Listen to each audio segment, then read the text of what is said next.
berapa? Prediksi. 890, Bu. 890. Ya, 890. Nah, setelah kita cek oleh manusia, di antara 110 ini, saya ganti warna aja ya. Nah, setelah kita cek, di antara 110 ini, 90 salmon. Dan 20 bukan salmon.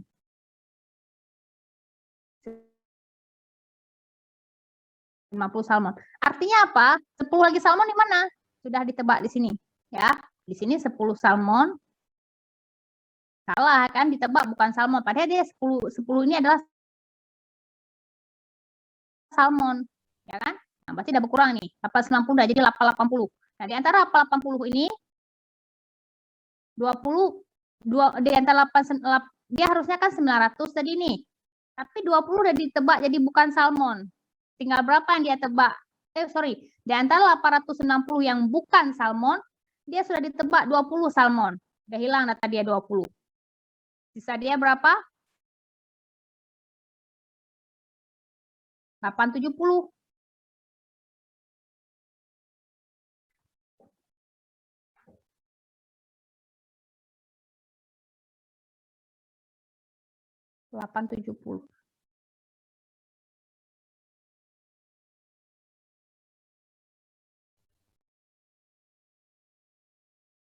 Bentar,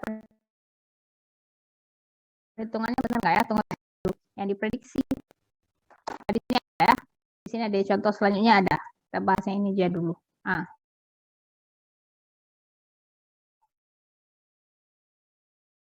Yang ini ya. Dari mana pertanyaan Hadefi? Tadi saya buat 870, berarti saya salah hitung tadi. Ya. Dari mana 880 ini ya kan? Nah, ini ya, ini precision, ini confusion matrix untuk kasus ikan tadi ya. 90 ini udah tahu dari mana? Semua udah tahu ya? 90 udah tahu dari mana ya? Dari antara 110 tadi, 90 benar, 20 lagi salah, 20 lagi bukan salmon. Ya. Berarti kalau salmonnya 90, ada yang 10 lagi yang ditebak bukan salmon. Ya kan? Yaitu ini. Padahal dia harusnya salmon. Nah, berarti berapa sisa dia di sini? Ya. Ini tadi 900. Bukan salmon 900. Ya. Gagal ditebak 20. Kurang 20. Kenapa kurang 20? 20 ini dari tebak jadi salmon oleh sistem. Makanya dia di sini 880. Ya kan? Maka kalau kita mau cari akurasi berarti berapa buah yang benar dibagi yang salah. Yang benar selalu yang di sini true positif, yang ada kata-kata true. True positif, true negatif. Benar dia positif, benar dia negatif. Benar dia salmon, benar dia bukan salmon. Berarti 90 kita tambah dengan 880 ini. Ya, dibagi dengan totalnya untuk itu akurasi. Sorry, saya salah hitung. Saya bilang di sini 870 kalau nggak salah tadi ya. Saya juga udah lupa. Ya, tapi di sini paham, Hadefi? Ya, paham, Bu. Paham ya. Yang lain gimana, paham? Boleh ditanyakan kalau bingung, silakan ditanyakan ya. Jadi presisinya 90 yang benar dibagi yang berhasil ditebak, yaitu 110. Ya kan? 90 kita bagi dengan 90 tambah 20. Ya. Kalau si recall 90 dibagi dengan 90 tambah 100. 90 tambah 10. Ya, jadi dia 90 ini dibagi seperti ini, ya. Jadi kita dapat precision-nya, recall-nya, akurasinya. Ya. Jadi kalau misalnya kalian bangun sistem, bangun model, orang tanya, "Mana presisinya?" Udah bagus gitu. Kalian tahu apa yang dia tanya. Jadi yang ditanya jangan jawab, "Udah bagus 67%." Nah, berarti yang dia tanya di antara yang berhasil diklasifikasi itu berapa banyak yang benar. Nah, dia fokusnya ke situ. Tapi ada hal-hal yang recall-nya dia fokus. Kapan kita fokus ke recall? Misalnya seperti ini. Kasus misalnya kalian mau klasifikasi mana yang email spam, mana yang bukan spam, ya kan? Mana yang email spam, mana yang bukan spam. Lebih kita kepinginnya memang yang email yang bukan spam selalu masuk ke inbox, ya. Yang spam selalu masuk ke spam. kita inginnya seperti itu, ya, presisinya tinggi, recall-nya tinggi, akurasinya tinggi. Kita inginnya seperti itu. Tapi terkadang masih ada kurang kesempurnaan di dalam model kita sehingga ada yang salah. Nah, yang salah yang bisa kita toleransi yang mana? Apakah yang salahnya lebih bagus mana? Yang lebih cocok mana? Spam, email spam. Kadang-kadang masih ada yang masuk ke inbox. Daripada kesalahan yang ada email yang harusnya masuk ke inbox, masuk ke spam. Mana yang kesalahan yang masih kalian tolerir? Spam inbox. Spam masuk ke inbox. Ya. Ya, Mufid. Iya, Bu. Kenapa? Karena kalau misalnya dari spam itu kan maksudnya nggak terlalu penting gitu, Bu. Jadi kalau misalnya dia salah-salah sedikit ya nggak penting-penting amat gitu, Bu. Tapi kalau misalnya dari pesan, tadi kasusnya pesan, Bu ya? Ya, pesan Ya, yang kalau misalnya penting pesan itu ya. kan penting bagi kita, Bu. Kalau misalnya tiba-tiba kita perlu tapi malah masuk ke inbox kan jadi buat kerugian buat kita gitu, Bu. Ya, betul yang disampaikan oleh Mufid ya. Jadi kalau misalnya ada email yang harusnya masuk ke spam, kita inginnya memang seperti itu, tapi masih ada kesalahan sekali-kali dia masuk ke inbox kita, masih nggak ada masalah, ya kan? Kecuali setiap hari spam masuk, mungkin kita akan protes juga sama provider emailnya gitu ya. Tapi kalau cuma 112, kita kan ada report spam ya. Ketika kita report spam, mereka akan memperbagus nanti sistem mereka ya. Masih ada spam yang masuk ke inbox, kita report aja ya. Tapi kalau sempat ada inbox kita masuk ke spam, oh itu kita betul-betul marah ya kan. Apalagi kita nggak pernah buka spam. Jadi ada email penting mungkin dari kita baru diterima kerja di email, kita nggak tahu masuk ke spam, kita kesel sekali gitu ya. Nah, apalagi kalau 30 hari di spam itu kan 30 hari biasanya otomatis akan dihapus gitu dan sebagainya gitu ya. Kita nggak tahu apa 30 hari, nggak tahu ya. Pokoknya ada sistem seperti itu. Jadi bahaya sekali ketika ada email yang di inbox itu masuk ke spam. Bahaya sekali. Ya, tapi kalau misalnya ada sekali-kali spam masuk ke inbox, kesalahan itu masih bisa kita tolerir. Nah, dalam kasus seperti itu, saat kita membangun sebuah sistem, kita selalu melihat recall-nya udah bagus apa belum, recall-nya udah bagus apa belum. Nah, seperti itu. Ya, di situ presisi nggak bagus nggak apa-apa. Recall-nya, betul nggak semua emailnya inbox itu yang harusnya masuk ke inbox sudah masuk ke inbox. Ada satu-satu dari spam masuk ke inbox juga masalah. Yang penting semuanya dari si inbox itu sudah masuk. Jadi kita akan cari betul-betul recall-nya mendekati 100% gitu. Dalam kasus spam sama itu ya. Kasus lain lagi ya. Misalnya kalian mau klasifikasi mana gambar Pak Jokowi, mana gambar yang bukan Pak Jokowi gitu ya. Nah, misalnya di dalam komputer kalian ada gambar Pak Jokowi 10.000, yang bukan Pak Jokowi juta-jutaan lah gambar yang nggak tahu, ada foto kalian, foto keluarga, foto kawan dan sebagainya, jelas itu bukan Pak Jokowi. Kalian pengen ambil 10 foto Pak Jokowi aja ya, karena kalian perlu taruh di laporan kalian gitu. Ya kan? Ya kalian pengen sistemnya otomatis ambil gitu 10 foto Pak Jokowi gitu yang udah diklasifikasi. Nah, salah. Ya kita kan di situ perlunya di situ presisi apa recall? Yang harus tinggi sekali.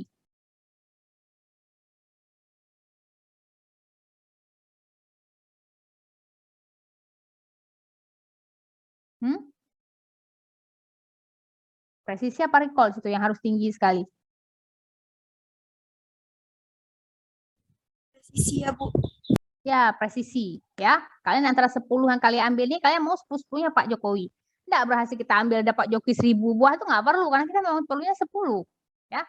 Seperti tadi ikan salmon itu, mungkin orang punya restoran gitu ya kan. Dia mau tangkap, pokoknya tiap hari dia mau tangkap 3 ikan salmon. Dia nggak mau di antara 3 ikan salmon itu ada yang bukan ikan salmon satu pun, nggak mau. Bagi dia tuh kesalahan besar, ada satu aja tangkap. Karena dia tangkapnya kecil emang. Ya, dia cuma perlu setiap hari tangkap 3 ikan salmon, 3 ikan salmon ya. Kalau dia sampai ketangkap, karena dia itu nggak perlu recall-nya pasti rendah, karena ikan salmonnya ada 100, dia tiap hari mau tangkap 3 ya. Pasti recall-nya akan selalu rendah. Jadi dalam sistem itu kita nggak usah lihat recall gitu. Cukup nggak presisi. Nah, kadang-kadang terkadang precision sama recall itu nggak harus kita lihat selalu. Bisa salah satunya aja kita fokusin. Dalam sistem ini saya seperti spam tadi ya, dalam sistem ini saya recall. Misalnya saya pakai KNN, saya coba K3, K5, K11 dan seterusnya. Saya nggak lihat presisinya kayak mana, akurasinya kayak mana. Saya fokusnya lihatnya recall-nya aja, naik nggak, recall saya naik nggak, recall saya naik nggak. Fokusnya ke situ aja gitu. Ganti model dan sebagainya, ganti fitur dan sebagainya, dia fokusnya recall-nya aja, recall-nya jangan lihat. Ada yang presisinya jangan lihat ya. Tapi pada kasus umumnya juga presisi dan recall-nya bisa kita lihat bersamaan. Ya. Bu, kadang-kadang ada satu sistem presisinya tinggi, recall-nya rendah. Satu sistem lagi recall-nya, bagi saya itu sama penting. Bagaimana saya melihatnya? Ya. Ada satu lagi, saya belum saya tulis di sini ya. Ini dulu. Nah, ini dulu sebelum saya jawab yang tadi ya, ada jawabannya di sini. Tapi sebelum saya jawab yang tadi, coba kalian jawab yang ini dulu. Ya. Ini cerita yang lain, sama tentang ikan salmon, tapi jumlahnya beda ya. Jadi dari pengujian menggunakan 100 ikan salmon dan 900 ikan lain, ternyata mesin hanya memisahkan 1 ikan salmon. Yang dia berhasil cuma 1 ikan salmon. Dan setelah dicek oleh manusia, 1 ikan tersebut benar merupakan ikan salmon. Ya, coba kalian hitung berapa presisinya, recall-nya, akurasinya. Ya, coba kalian hitung. Semuanya ya, semuanya coba kalian hitung di kertas. Ya, kalau udah ketemu jawabannya boleh ketik di chat. Berapa presisinya, berapa recall-nya, berapa akurasi. Ya, jadi total ikannya dalam dataset kita ada 100 ikan salmon, 900 bukan ikan salmon. Ya, dan cuma berhasil diambil 1. Dan 1 itu benar ikan salmon. Kira-kira berapa presisinya, recall-nya, dan akurasinya? Ya, bisa bikin confusion matrix-nya dulu. Kalau lupa, ini saya tunjukkan ya. Ya, yang sudah dapat jawabannya silakan diketik di chat.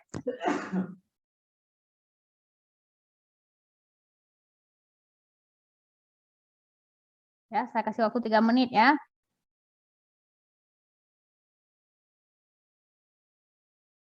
Bu, boleh lihat soalnya, Bu.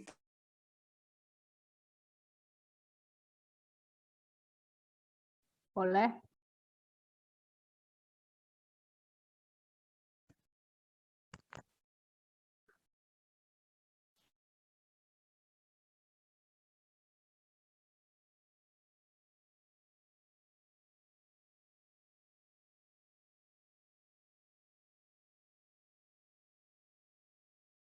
Tiga-tiganya ya, presisinya, recall-nya, dan akurasinya.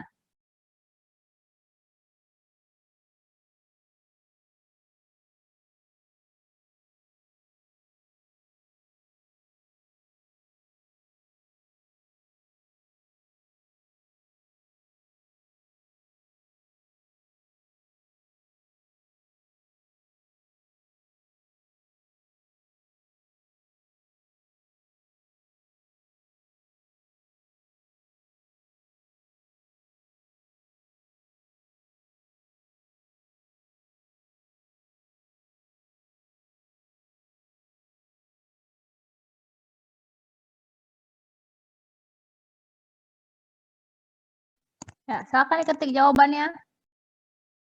Silakan diketik jawabannya di chat.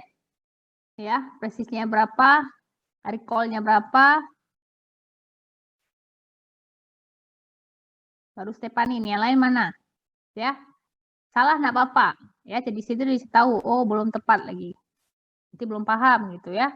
Nah, kalau udah tepat berarti sudah paham. Ya, coba tolong diketik berapa presisinya, recall-nya, dan akurasinya. Ya. Kalau bingung bikin confusion matrix-nya dulu. Seperti ini ya. Berapa buah yang berhasil ditebak, isi. Berarti dari 100 itu berapa yang salahnya? Ya kan? Isi di bawah. Ya. Unexpected result berapa buah yang bukan salmon ditebak salmon? Ada emang? Nggak ada kan? Ya kan? No. Ya. True negatifnya. Ya, selain si 1 itu. Oh, bukan si 1 ya. Selain nggak ada yang bukan salmon ketebak salmon. Berarti sininya masih sempurna juga nilainya ya kan? Ya. Masih bingung ya? Nah, coba dari ini kita buat ya di sini ya. Cuma 1 yang berhasil ditebak. 1 itu benar nggak ikan salmon? Benar. Kalau 1 kalau benar berarti dia true positif. Di sini dia posisinya 1. Ikan salmon ada 100 buah. Cuma 1 yang berhasil ditebak. Berarti mana berapa buah yang tidak berhasil ditebak? 99. Missing resultnya 99. Ya. Berapa buah di antara ditebak yang bukan ikan, yang salah tebak? Enggak ada yang bukan salmon ditebak. Karena cuma 1 ya, 0 berarti di sini nilainya. True negatifnya. Ya. totalnya tadi yang kalikan sama 900, dan di antara 900 ini nggak ada yang diambil ditebak salah tebak, nggak ada ya kan? Masih utuh dia 900. Nah, inilah confusion matrix-nya.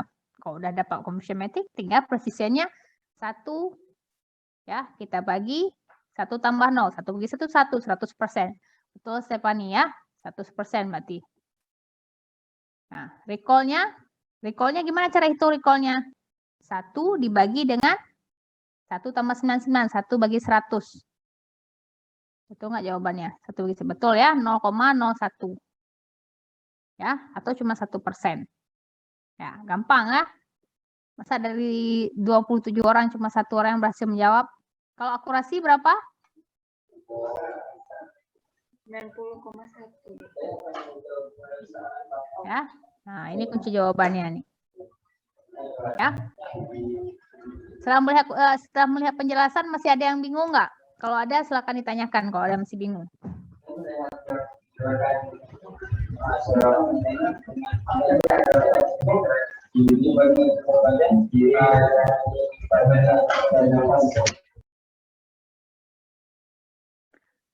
Oke, ya, maka perlu dicatat ya. Ini belum lagi minggu depan, belum lagi UTS, belum lagi UAS. Nah, baru berapa menit yang lalu aja sudah ada yang lupa, gitu ya. Oke, nah tadi kan saya bilang kalau misalnya tadi kita bisa lihat precision-nya aja, recall-nya aja. Nah, kadang-kadang kita mau lihat kedua nilai ini. Kedua nilai ini, kita ingin kedua nilai ini melihat kedua nilai. Gimana kita ranking antara algoritma satu dengan algoritma lain? Karena ada yang tinggi precision, rendah recall, atau sebaliknya. Tinggi recall, rendah precision. Nah, kita bisa ambil satu nilai dari precision dan recall itu. Namanya F-measure. Ya, sering kita dengar F-measure. Atau nanti mungkin di tempat-tempat tertentu kalian akan dengar namanya F1 score. Ya, F-measure ini harmonic mean. Ya, bukan mean biasa ya. Mean biasa itu rata-rata. Ini harmonic ya, harmonic mean dari precision dan recall. Ya, atau dengan kata lain dia merupakan perbandingan rata-rata precision dan recall yang dibobotkan. Ya, jadi kalau misalnya mau precision dan recall ini digabung karena bagi kalian dua-dua penting. Ya, dalam kasus kalian ini precisionnya penting, recall-nya penting. Ya, saya jadi melihatnya F-measure aja. Kita kan lihat itu satu nilai. Biar kita bisa ranking di antara algoritma ini dengan algoritma ini siapa bagus. Kan satu nilai. Kalau nilainya ada 2 susah kita ranking. Jadinya klasifikasi lagi nanti ada 2 nilainya. Ada fiturnya 2 ya kan. Tapi kalau kita mau jadikan satu nilai kita pakailah F-measure. Rumusnya 2 kali precision kali recall dibagi dengan precision tambah recall. Ya. Itu juga range-nya masih dari 0 ke 1 juga. Ya. Nah, sekarang kita lihat demonya di WK. Ya, untuk yang pertama kita pakai contoh yang mudah dulu ya. Contoh yang mudah, iris dulu ya. Baru kita pakai yang susah. Yang simple dulu. Oops, sorry.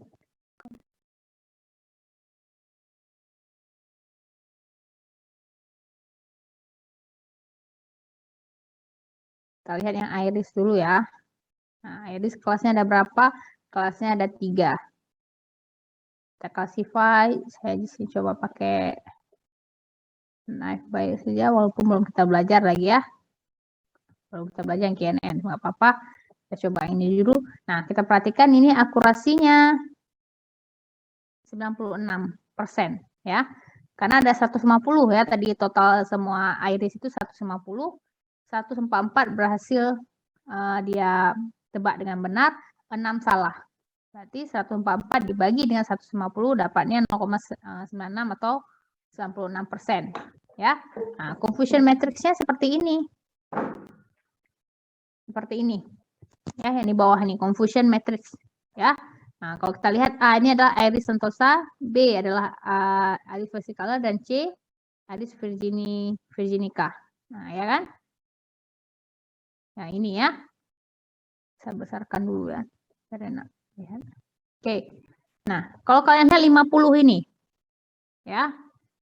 50 ini artinya apa? Ya.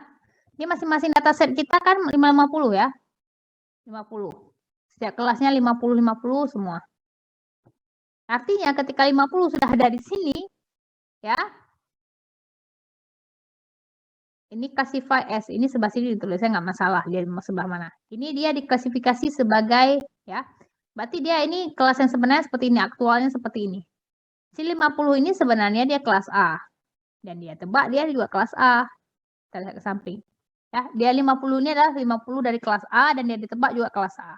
Ya. Nah, true positifnya dia ini. Ya. Itu si Iris Sentosa, ya kan? Nah, kemudian ada nggak yang kelas yang harusnya kelas lain ditebak jadi si Iris Sentosa? Kita lihat ke samping. Nggak ada, 0. Nggak ada yang dari B, dari kelas B ditebak jadi A. Nggak ada di kelas C ditebak jadi A, 0, 0. Begitu juga nggak ada dari kelas A yang jadi ditebak jadi punya kelas lain. Ya, sempurna berarti Iris Sentosa. Iris Sentosa sempurna.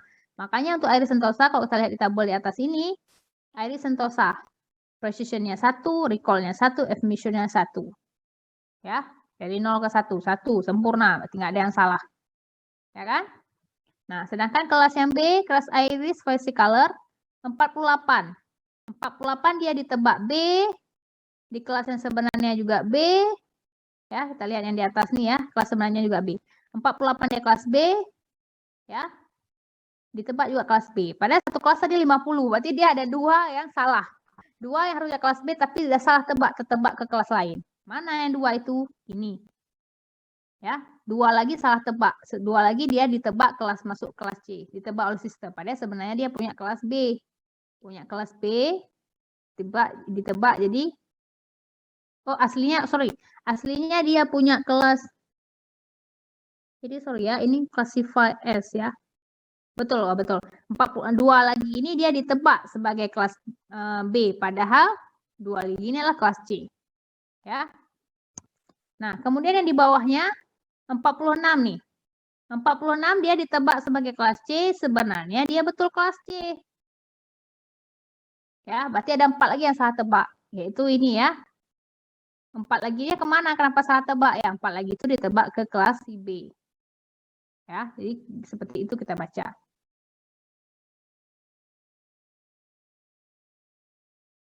Ya, seperti itu kita membacanya.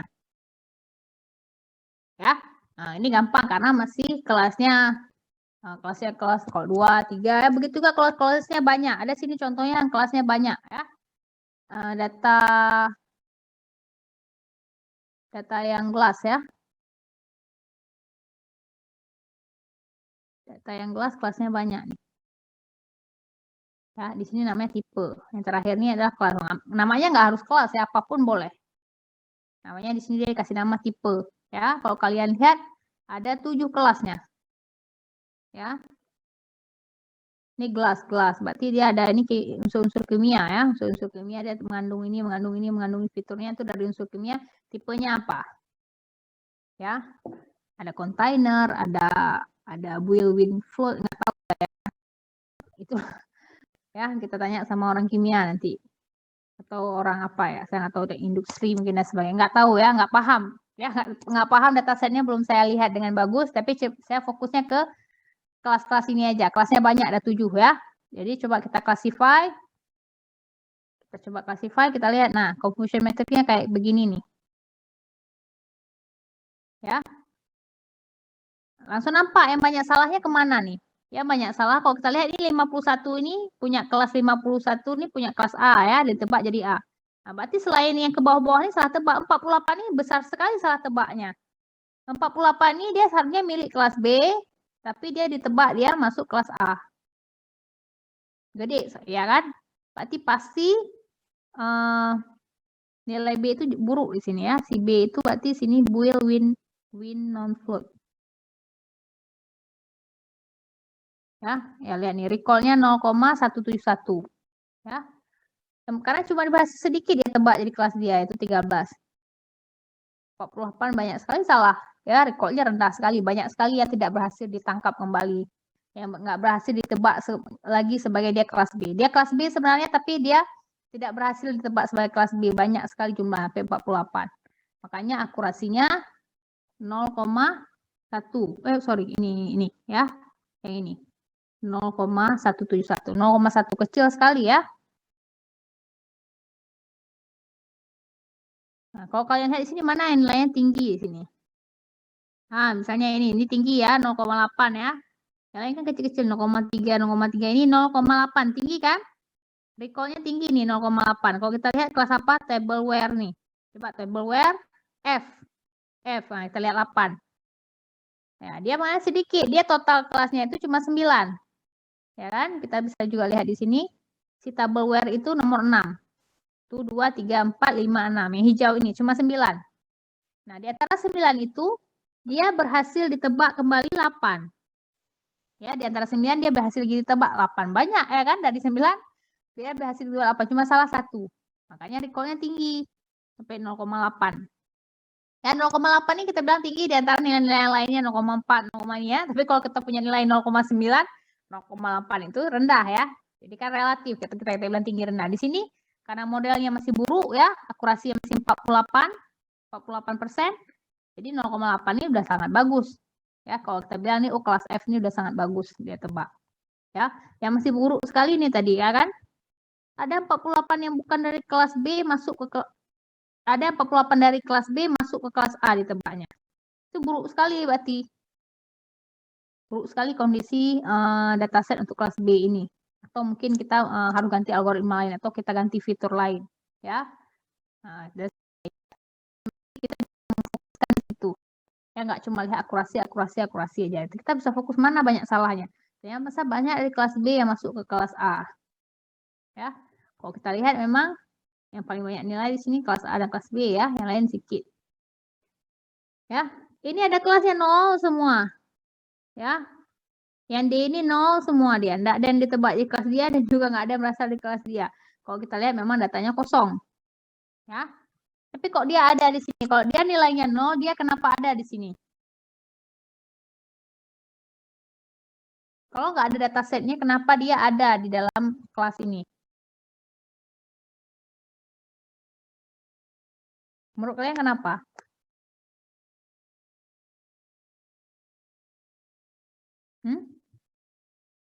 Menurut kalian kenapa ya? Si tableware ini nggak ada datasetnya, tapi bukan tableware, sorry, bukan tableware. Yang keempat ya, yang keempat si vehic win non float ini, ya jumlahnya 0. Tapi kenapa dia ada? Kenapa dia juga diplot di sini? Sedangkan dia pada nggak ada isi.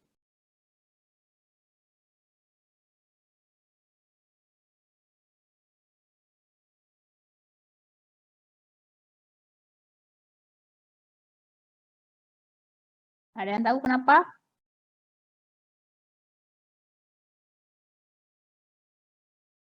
Gelas tadi ya. Kita buka ya.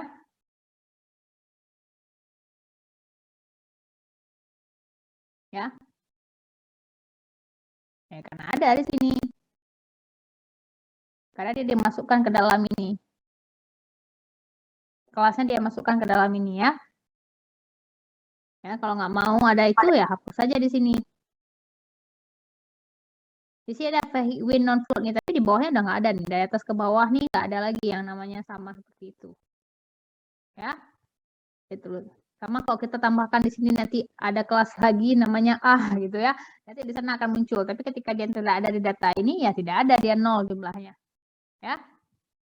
Ya mungkin orang ya buat karena kedepannya memang ada jenis dari kelas itu, cuma datasetnya belum ada, jadi mereka langsung buatkan namanya. Kalau ke depan ada nanti tinggal dimasukkan, misalnya maksudnya seperti itu ya. Jadi kira-kira itu tentang confusion metric. Ada yang ingin ditanyakan? Paham ya? Paham nggak? Nah, jadi setiap kelasnya, kesimpulannya setiap kelasnya Bu berarti ada precision dari record masing-masing, benar ya? Setiap kelasnya ada precision record masing-masing ya. Untuk yang kelas A kita hitung precisionnya masing-masing, kelas B ada precisionnya masing-masing. Bagaimana hitungnya? Sama seperti ada true positifnya masing-masing, ya kan? Ada true positifnya masing-masing. 51 ini adalah untuk kelas A, 51 ini adalah true positif dia. Ya, true negatif dia yang mana? Ya, kalau misalnya taruh yang precisionnya berarti true positif dibagi dengan semuanya, dibagi semuanya yang ditebak di kelas dia, ya kan? Nah, kita bagi ke sini. Gimana? Ya, kalau recall dia 51 Ya, 51 dibagi dengan, ini kasih S-nya sebelah sini. Dibagi dengan semua total yang ada di dalam kelas si A itu. Berapa kelas si A harusnya berada di kelas si A itu, berapa harus ada? 70. Ya. Kelas A itu harus ada 70. Nah, seperti itu. Nah, ketika kita mau ambil yang satu nilai aja, Bu, berarti kita lihat apa? Nah, berarti kita lihat F measure-nya nih. 0,455 precision, 0,729 recall. Berarti untuk si kelas A ini F measure-nya 0,560. Ya. Nah, kalau ini karena nggak ada ya, kelas yang ini tadi vehicle win non float ini nggak ada, maka tanya dia. Kemudian kalau mau ambil satu nilai aja, Bu, nilai F measure-nya yang mana kita ambil? Berarti yang weight average nih. Ya, semua kelas sudah dia ambil rata-rata recall-nya berapa? 0,496.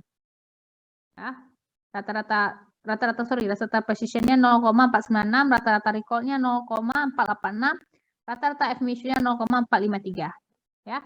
Berarti yang kita harus fokusnya ini, Bu. Ya, kalau kalian mau fokus ke F measure-nya ini yang kalian lihat. 0,453. Kalau saya ganti algoritma lain, saya akan bandingkan. Saya pakai algoritma naive Bayes, F measure saya 0,453. Saya bilang ini ya.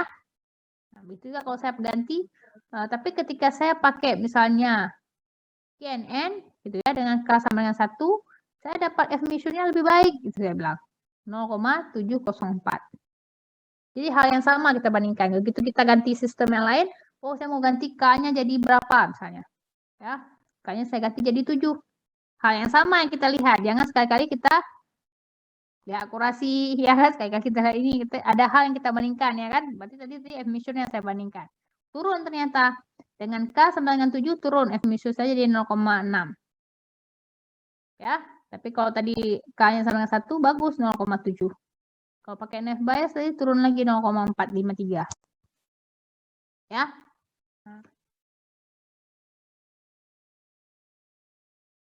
Ya, berbeda lagi kalau yang akurasi yang kita lihat. Mungkin seperti itu. Ya. Ada yang ingin ditanyakan?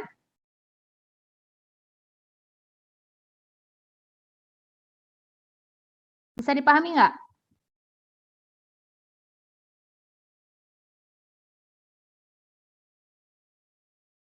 Bisa dipahami? Bisa ya. Berarti tugasnya bisa dikerjakan dengan baik ya. Oke, kemudian masuk sedikit lagi tentang feature selection atau pemilihan fitur. Ya, atau pemilihan atribut ya. Masih ingat fitur itu apa? Ciri-ciri khas itu ya. Ada yang bilang fitur, ada yang bilang karakteristik, ada yang bilang atribut ya dan sebagainya. Berarti kita ingin melakukan pemilihan fitur. Kira-kira tujuannya apa kita melakukan pemilihan fitur?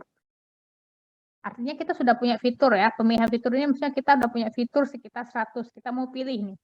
Jadi 50 aja. Atau kita udah punya fitur nih 100. Ya. Terlalu lama atau 1000, terlalu lama saat dia bangun model. Kita mau kurangin. Ya. Itu juga pemilihan fitur ya.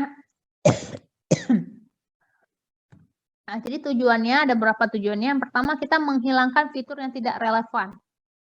Ya, ada di antara fitur-fitur yang sudah kita ekstrak itu tidak relevan. Ya, ada mungkin langsung dari awal kita sudah tahu ya. Fitur nama ini nggak perlu nih, nggak menentukan ini ya kan. Dia beli atau nggak beli barang nggak menentukan. Kayak kita buang misalnya. Kalau misalnya tadi ikan salmon, fitur apa yang harus kita buang?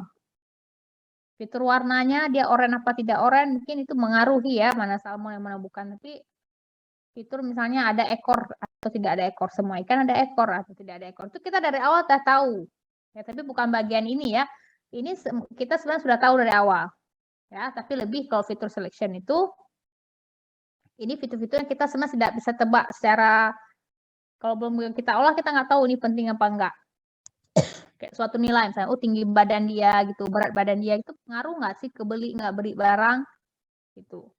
Nah, itu kita kan belum tahu nih, tapi kalau kayak nama mungkin nggak ngaruh sih namanya beli atau nggak beli barang, atau mungkin ngaruh gitu namanya agak ke Arab-Araban gitu, mungkin beli barang tapi namanya agak Western mungkin hemat gitu, kita nggak tahu ya kan. Ya, tapi kalau menurut kita nggak ngaruh, biasa nggak ngaruh nama ya. Ya udah kita abaikan dari awal. Nah, itu bukan fitur selection bagian ini. Ya, itu pertimbangan kita di preprocessing juga memang. Tapi kalau di fitur selection ini lebih ke fitur kita sudah ada, ya, seperti misalnya Iris itu sudah ada 4 fitur. Ya, kita mau kurangin fitur itu. Mau pilih fitur-fitur mana yang memberikan nilai lebih baik. Ya. Jadi kita akan menghilangkan fitur-fitur yang tidak relevan. Ada nilai-nilai situ nggak relevan. Dari mana kita tahu? Ya, sistem yang hitung. Itu nggak penting gitu. Tapi dengan mungkin kita secara nalar nggak masuk akal kita. Kenapa itu penting nggak penting? Ya. Secara nalar pasti kita akan milih fitur-fitur yang menurut kita ini penting. Tapi setelah dihitung oleh sistem ternyata fitur-fitur itu tidak membantu membuat model kita jadi bagus, ya udah kita buang. Ya. Juga bisa kita menghilangkan redundansi fitur. Ada fitur itu maknanya sama. Ya. Misalnya kita udah punya tanggal lahir misalnya 5 Januari 2014. Sebelah sana ada fitur-fitur selanjutnya ada fitur umur lagi. Ya, mungkin sudah ada tahun lahir, umur itu kan redundansi ya, mirip gitu ya, sesuatu nilai di dalam maknanya sama. Ya udah kita buang salah satu. Seperti itu. Ya, apalagi misalnya redundansi fitur.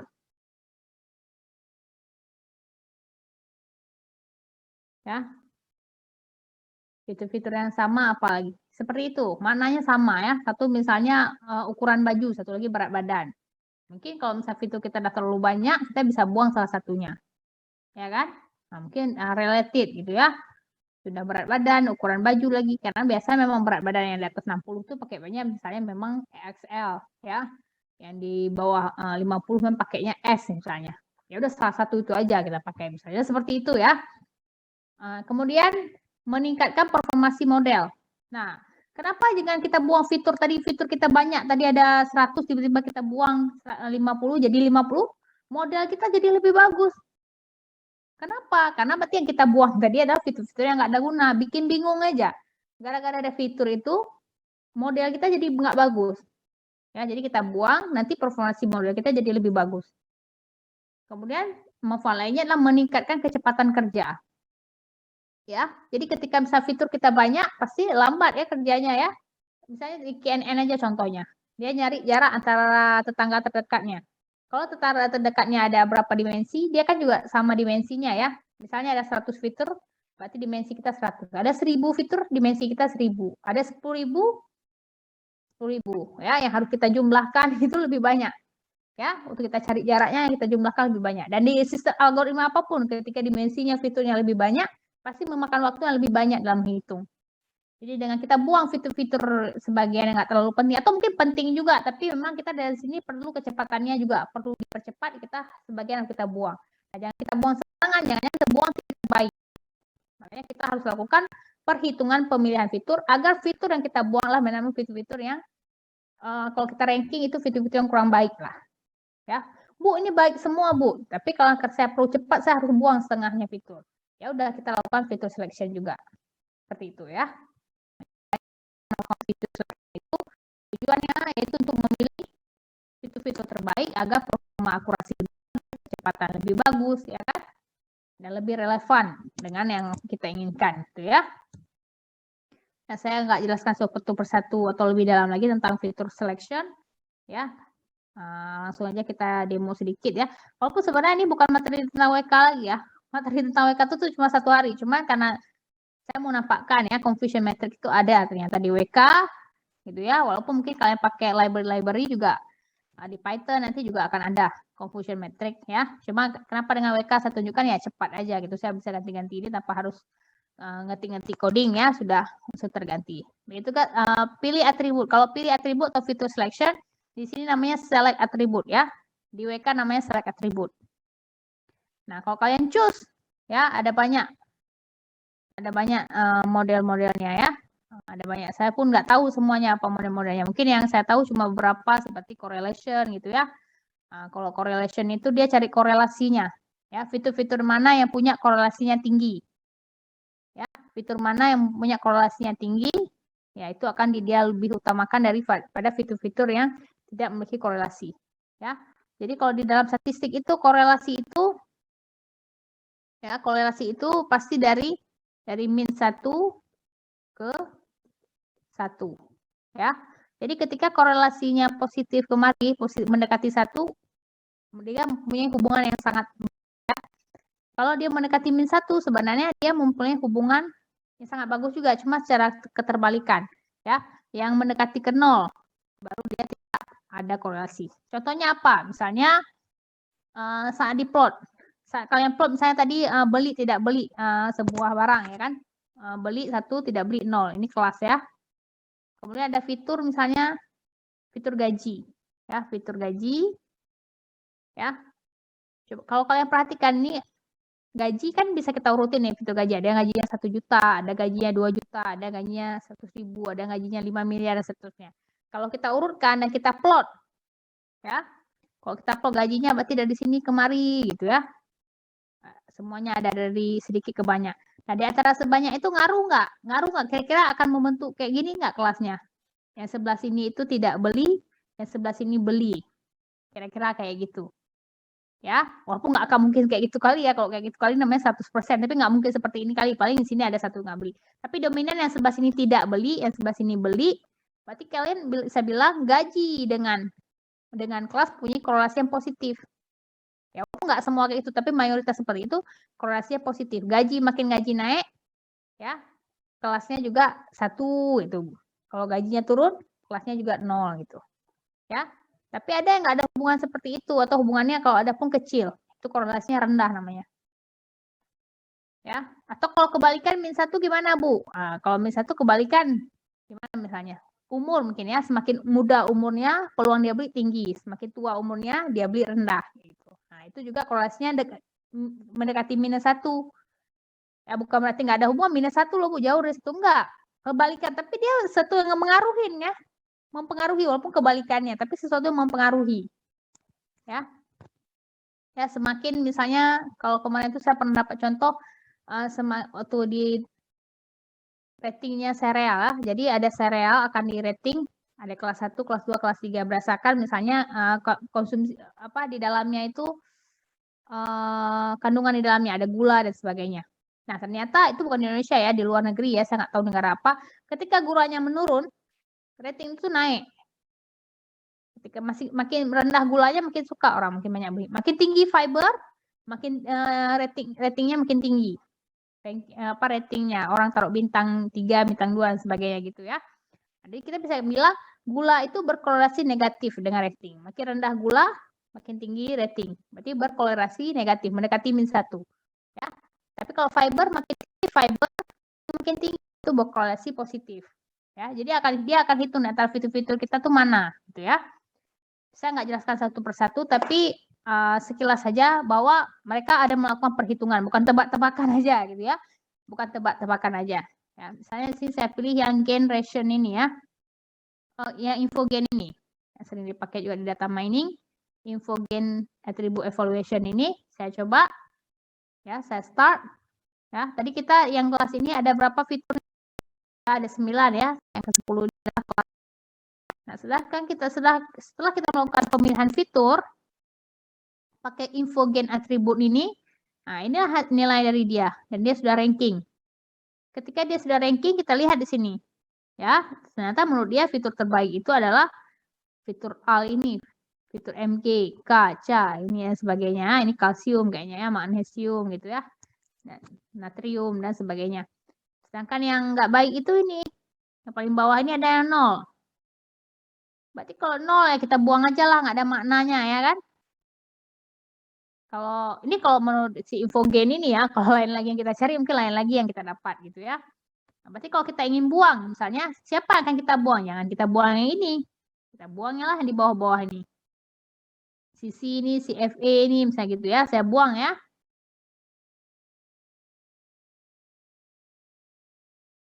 Dan si FE ya, saya remove. Ini kan nggak di-remove di data aslinya ya, cuma untuk kita jalankan ini. Nah, kalau saya mau simpan, save ya. Simpan di mana? Misalnya di desktop ya.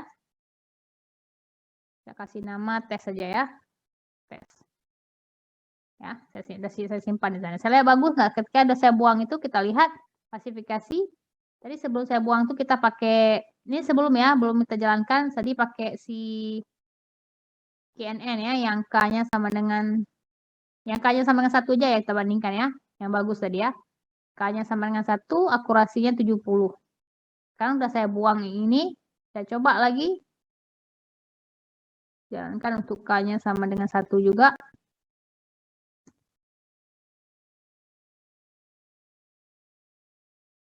,77. Jadi bagus. Ternyata dengan ada fitur yang buruk-buruk itu kita buang, jadi lebih bagus akurasi kita. Kadang-kadang walaupun nggak lebih bagus, Bu, tadi 70, Bu, setelah saya buang 2 fitur tetap 70. Ya, berarti dengan kata lain, tidak ada guna yang kita buang tadi itu. Kita ada, nggak ada dia, nggak ngaruh. Ya kan? Cuma kita jadi lebih cepat karena lebih sedikit fiturnya. Tapi kalau bisa naik seperti ini, yang tadi itu bukan cuma nggak ngaruh, tapi memperburuk keadaan. Ya bagusnya memang harus dibuang.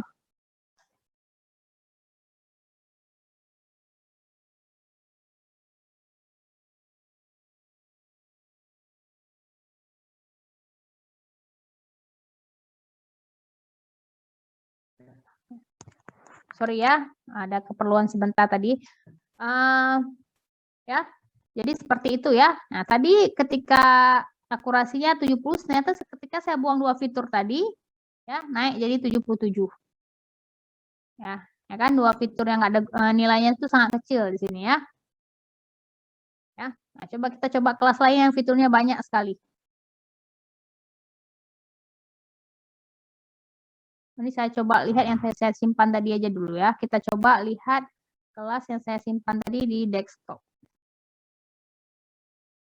Bukan kelas ARF ini ya, tes ARFF nih.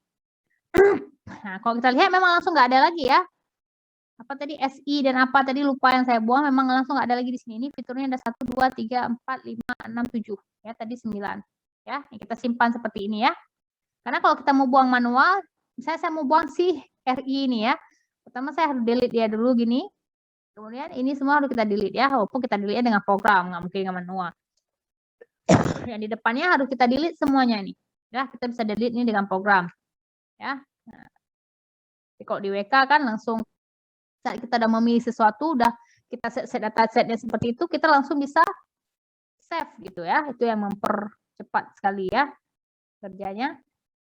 Ya, langsung kita save lain ya, biar nggak terubah data aslinya. Nah, sekarang saya mau coba data lain yang datasetnya sangat banyak.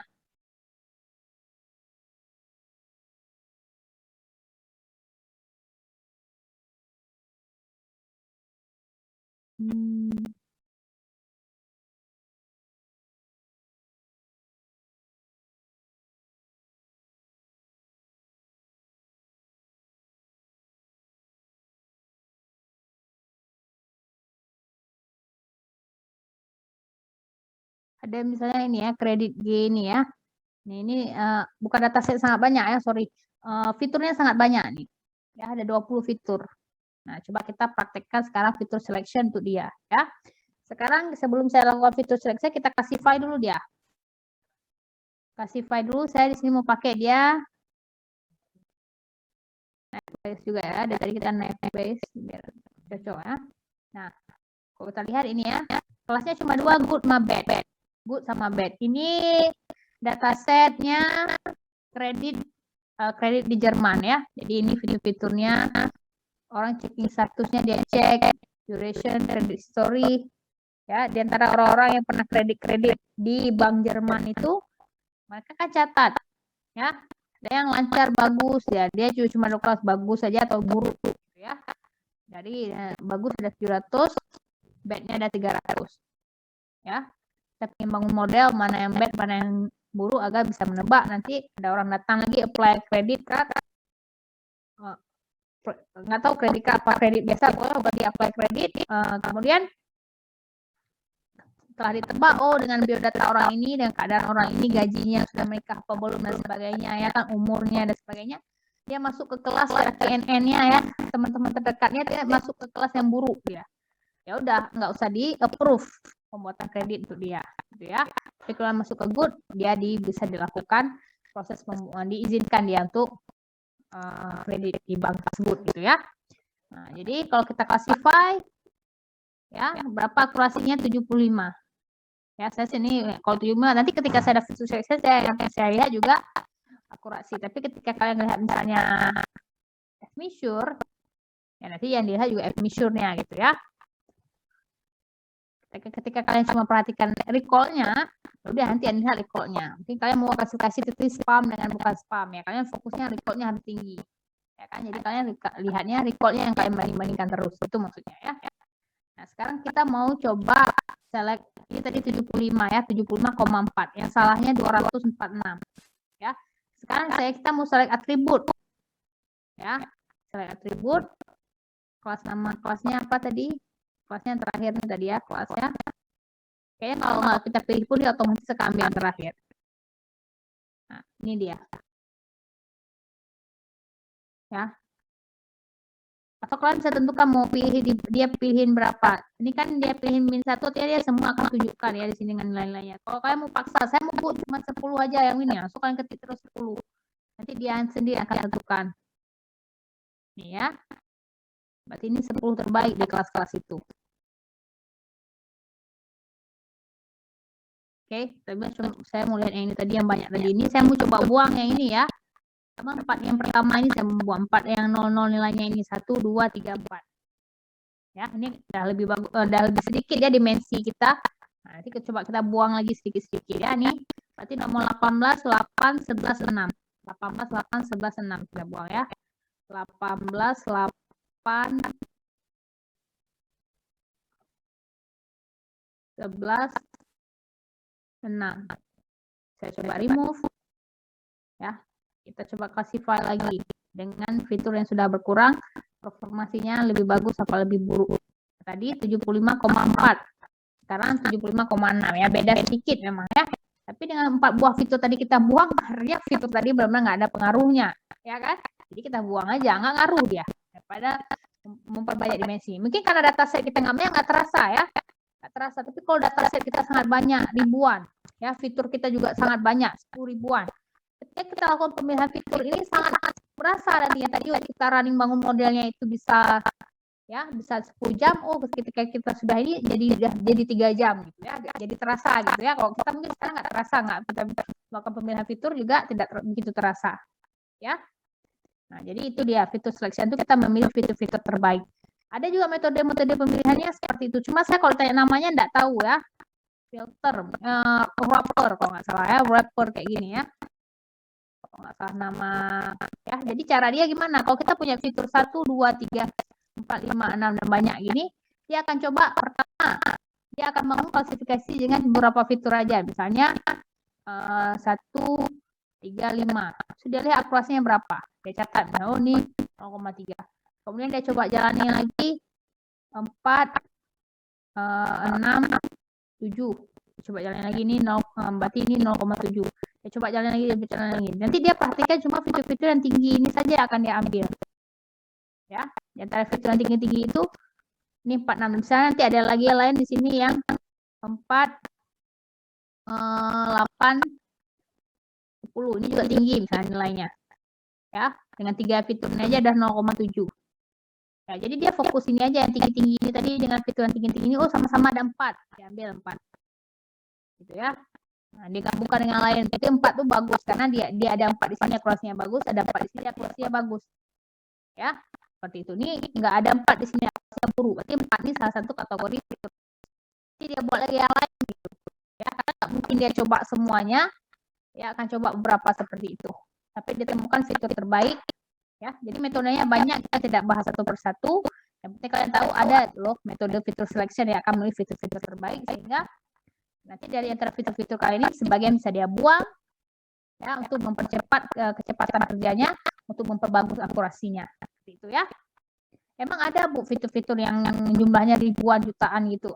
Dan why not ya? Misalnya aja kalian ingin bangun kelas tadi website misalnya. Ya, website kalian ada artikel setiap hari portal berita ada masuk, kadang-kadang beritanya tentang entertainment, kadang-kadang tentang agama, kadang-kadang tentang kesehatan dan sebagainya. Kalian mau buat sistem klasifikasi, ya.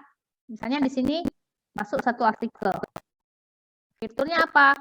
Fiturnya misalnya pertama kalian bisa cek dia apakah dia ada kata uang. Misalnya. Ya, ini masuk pertama nih ekonomi misalnya ya, ekonomi ya. Jadi saya buat kelasnya. Masuknya kebetulan nih tentang ekonomi. Ada kata-kata uang nggak di dalam artikel itu? Ada ternyata, dia tulis 1. Ya. Ada kata-kata presiden nggak di situ? Ada kata-kata sehat nggak? Di dalam ekonomi tadi presiden ada, sehat nggak ada? No. Ya, ada kata-kata cantik nggak misalnya? Nggak ada. Masuk lagi artikel lain tentang artis gitu ya, tentang entertainment berarti cerita misalnya Ayu Ting Ting gitu. Ada kata-kata uang nggak ada. Ada kata-kata presiden nggak ada dia. Ada kata sehat nggak ada. Ada kata-kata cantik ada misalnya. Misalnya penyanyi cantik ini, penyanyi itu ada misalnya. Ya, masuk lagi tadi ini ada entertainment ya. Masuk lagi tentang agama, ada kata uang ada. Mungkin dia lagi bahasa zakat di artikel itu ya, ada. Ada presiden nggak ada. Ada kata-kata sehat nggak ada. Ada kata-kata cantik nggak ada. Ya, masuk lagi tentang ekonomi lagi misalnya. Ekonomi, ya. Ada kata-kata uang nggak ada semua artikel ini harus ada kata-kata uang ya kan? Ada kata-kata presiden, ada juga ada kata-kata sehat mungkin ada dia bilang ekonomi yang sehat adalah ada masuk kata-kata sehat misalnya, ya kan? Dan sebagainya. Ya, ini baru emang cukup fiturnya aja. Banyak sekali fitur yang harus kalian tambah. Bisa jadi fiturnya sampai puluhan ribu. Ya kalau model seperti ini. Tapi ada juga memang cara menghematnya agak nggak fiturnya nggak begitu banyak. Kalian bisa masukkan juga ke dalam kamus nanti. Ini kamus ekonomi ada kamus sendiri. Kamus entertainment ada kamus sendiri harus kalian ekstrak. Biasanya artikel-artikel entertainment apa aja kata-kata yang sering dia sebut ya. Nanti kalian cuma buat fiturnya apakah ini ada di sana, kalian bisa bertanya ada, nggak ada ya. Tapi maksud saya mau kasih tahu kalian ada loh kasus-kasus banyak sekali contohnya kita harus membutuhkan fitur itu ratusan gitu. Ya. Nah, kita nih penting semua fitur nih nggak tahu nah. Jadi kalau udah seperti ini, kita nanti bisa lakukan fitur selection untuk memilih beberapa fitur sehingga nggak perlu fitur kita jadi 10 ribuan, 100 ribuan, tapi banyak nilainya 1010 ya. Nanti kita bisa lebih padatkan mereka. Jadi kita pilih yang mana yang bagus-bagus saja, yang mana yang lebih memberikan arti. Ya. Oke. Ada yang ditanyakan? Bisa dipahami nggak materi hari ini tentang confusion metric dan feature selection? Ada yang ingin ditanyakan? Masih ada orangnya?